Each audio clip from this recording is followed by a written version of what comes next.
இன்னைக்கான vlogல day in my life without my மாமியார் அதான் பார்க்க போறீங்க. இன்னைக்கு Thursday மார்னிங் எங்க மாமியார் வந்து ஒரு கல்யாணத்துக்காக ஊருக்கு போயிட்டாங்க. ஸோ அவங்க இல்லாம இந்த நாளை நான் எப்படி வந்து மேனேஜ் பண்றேன்றதான் பார்க்க போறீங்க. காலையில முதல் வேலையா பாப்பாவை எடுத்துட்டு வந்து ஹால்ல போட்டுருவேன். ஏன்னா நைட் ஃபுல்லா வந்து பெட்லயே இருந்திருப்பா பெட்ரூம்லயே. ஸோ அதனால ஹாலுக்கு கூட்டிட்டு வந்தா கொஞ்சம் அந்த ஏர் சர்க்குலேஷன் நல்லா இருக்கும். அப்புறம் முதல் வேலையா வந்து டயப்பர் தான் நான் ரிமூவ் பண்ணிடுவேன். ஏன்னா நைட் ஃபுல்லா போட்டிருப்போம். ஸோ எடுத்து யூரின் மேட்டுக்கு மாத்திட்டு அடுத்து முக்கியமா காஃபி. அது குடிச்சா மட்டும்தான் நம்மளுக்கு ஒரு நாளே வந்து அந்த டேவே வந்து நல்லா ஸ்டார்ட் ஆகுற மாதிரி இருக்கும்.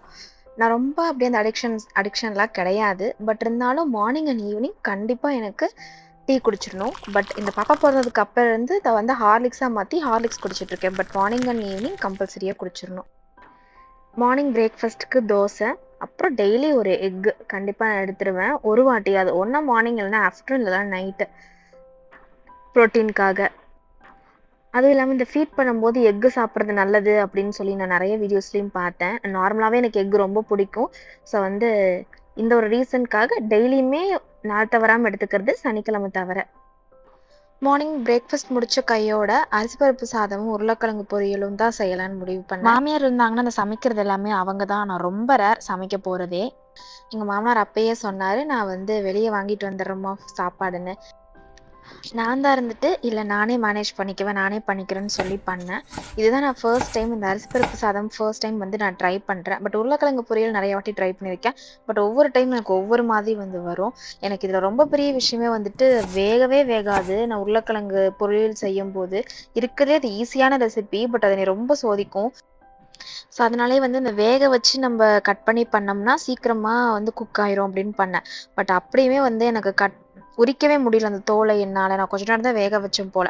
அப்புறம் மிக்ஸ் வந்து பொறுத்த வரைக்கும் இதுதான் அப்படின்லாம் கரெக்டாக தெரிஞ்செல்லாம் போட மாட்டேன். நான் ஆல்ரெடி எனக்கு எதெல்லாம் வந்து இது போட்டால் நல்லா இருக்குமோ அப்படின்னு எனக்கு தோன்ற வந்து பொடியை தூக்கி போட்டுக்குவேன். அப்புறம் எப்பயுமே இந்த மாதிரி நான் பொடியெல்லாம் போட்டு மிக்ஸ் பண்ணி பொரியல் பண்ணது கிடையாது. இது மாதிரி ட்ரை பண்ணி பார்ப்போம், நிறைய யூடியூப்ல பார்த்தேன்னா அதனால பண்ணேன். அப்புறம் பாப்பாவை ரொம்ப நேரம் பார்க்கவே இல்லை, அவங்க அப்பா கிட்ட இருந்தாங்க. ஸோ அதுக்கப்புறம் நான் வந்து கொஞ்சிட்டு இருந்தேன். அப்புறம் என் ஹஸ்பண்ட் வந்து அரிசி பருப்பு சாதம் செய்யறதுக்கு கொஞ்சம் இந்த காயெல்லாம் கட் பண்ணி தரேன்ட்டு வந்து பண்ணி கொடுத்துட்டு இருந்தாங்க, தக்காளி வெங்காயம் இதெல்லாம். அப்புறம் இந்த உருளைக்கிழங்கையும் நான் உள்ளே போட்டுட்டேன். நானும் ரொம்ப நேரமாக ட்ரை பண்ணுறேன், அந்த உருளைக்கிழங்கு வேகவே மாட்டேங்குது. எனக்கு ரொம்ப சோதிச்சிருச்சு. நானும் கொஞ்சம் கொஞ்சமாக எண்ணெயிலே பொரிச்சு எடுக்கலாம் அப்படின்னு நினச்சி ரொம்ப நேரம் ட்ரை பண்ணேன். அப்புறம் ஒரு கட்டத்துக்கு மேலே ரொம்ப கடுப்பாகி தண்ணியை உள்ளே ஊற்றி வேக வச்சுட்டேன். ஒருவேளை நான் கட் பண்ணது ரொம்ப மொத்தமாக கட் பண்ணிட்டேனா இல்லை எங்கே நான் மிஸ்டேக் பண்ணேன்னு தெரில. பல மணி நேரங்கள் வந்து எனக்கு இந்த உருளைக்கிழங்கு ரொம்ப போராட்டத்தை கொடுத்துச்சு. ஒரு வழியாக நான் போதும் இதுக்கு மேலே முடியாதுன்னு இறக்கிட்டேன். அரிசி பருப்பு சாதம் தான் அன்எக்ஸ்பெக்டட். நான் நல்லாவே வராதுன்னு நினச்சிட்டு பண்ணேன். பட் அது வந்து நல்லா வந்துருச்சு. நான் யூடியூப்ல தான் ரெசிபி பார்த்தேன். பார்க்கவே நல்லா கலர்ஃபுல்லாக அழகாக நல்லா எனக்கு குழஞ்சிருந்தா தான் பிடிக்கும் சாப்பாடு. ஸோ அந்த மாதிரி இருந்துச்சு. சாதம் டேஸ்ட் நல்லாவே இருந்துச்சு. உருளைக்கிழங்கு டேஸ்ட் நல்லா இருந்துச்சு. பட் சில உருளைக்கிழங்குல வேகவே இல்லை. அப்படியே அட்ஜஸ்ட் பண்ணி சாப்பிட்டோம். அப்புறம் நானும் குளிச்சுட்டு பாப்பாவையும் குளிக்க வச்சுட்டு அவளை வந்து தூரில போட்டு தூங்க வச்சாச்சு. மோஸ்ட்டாக வந்து ஹஸ்பண்ட் தான் ஆட்டி தூங்க வைப்பாங்க. அன்னைக்கு அவங்க கொஞ்சம் தலைவலி படுத்துட்டாங்க. அதனால வந்து நான் ஆட்டி தூங்க வச்சேன். அப்புறம் மீஷோவில் கொஞ்சம் சில ட்ரெஸ்ஸஸ்லாம் ஆர்டர் பண்ணியிருந்தோம், ஆஃபீஸ் வேர் ட்ரெஸ்ஸஸ். ஏன்னா எனக்கு இந்த மாதத்தோட மெட்டர்னிட்டி லீவ் வந்து முடிய போகுது. அப்புறம் இந்த முட்டை மிட்டாய் ரெசிபி வந்து ரொம்ப நாளாக வந்து நான் பார்த்துட்டு இருக்கேன், பண்ணணும்னு ஆசை. ஸோ அதுக்கான ஒரு பொருளெல்லாம் வாங்கிட்டு வந்துட்டு சரி அந்த இடத்த கொஞ்சம் க்ளீன் பண்ணிடலாம், அப்போ தான் கொஞ்சம் ஸ்வீட் செய்கிறதுக்கு நல்லா இருக்கும்னு சொல்லிட்டு பண்ணேன். அவ்வளோ பர்ஃபெக்டாலாம் நான் கிச்சன்லாம் க்ளீன் பண்ணி இன்னும் பழகலை. பட் ஏதோ எனக்கு தெரிஞ்ச வரைக்கும் நான் பண்ணேன். அப்புறம் இந்த வெயிட் மிஷின் எல்லாம் கூட வாங்கி வச்சுட்டேன். எனக்கு ரொம்ப ஆசை இதெல்லாம் மெஷர் பண்ணி பண்ணணும்னு சொல்லிட்டு. எந்த அளவுக்கு வரும்னு எனக்கு தெரியல. பட் சும்மா ஒரு ட்ரை பண்ணி பார்க்கலாம் அப்படின்னு சொல்லிட்டு ட்ரை பண்ணேன். ஃபர்ஸ்ட் நான் ஒரு மெஷர்மெண்ட் கரெக்டா பண்ணேன். பட் அது ஏதோ கெட்டு போயிருச்சாட்டிருக்குன்னு நான் ஊத்திட்டு மறுபடியும் மிச்சம் இருக்கிற ஐட்டம்ல தான் நான் பண்ணேன். பண்ணும்போது எனக்கு தெரியுது, ஓ பண்ண தான் அந்த பால்கோவா வந்து வரும் அப்படின்னு. ஒரு வழியா ஓவன்ல வச்சு பேக் பண்ணியும் எடுத்துட்டேன். இது ஒரு தனி வீடியோவா போடுறேன், எப்படி ரெசிபி ஃப்ளாப்பா என்னன்னு.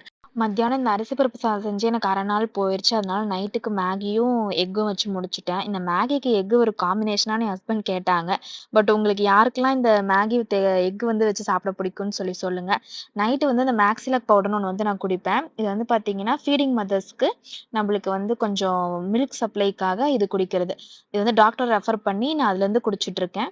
இப்படிதான் இன்னைக்கு டே ஃபுல்லா போச்சு. உங்களுக்கு இந்த விளாக் பிடிச்சிருந்துச்சுன்னா மறக்காம லைக் பண்ணி சப்ஸ்கிரைப் பண்ணிக்கோங்க. இன்னொரு வீடியோல பார்க்கலாம். பாய்.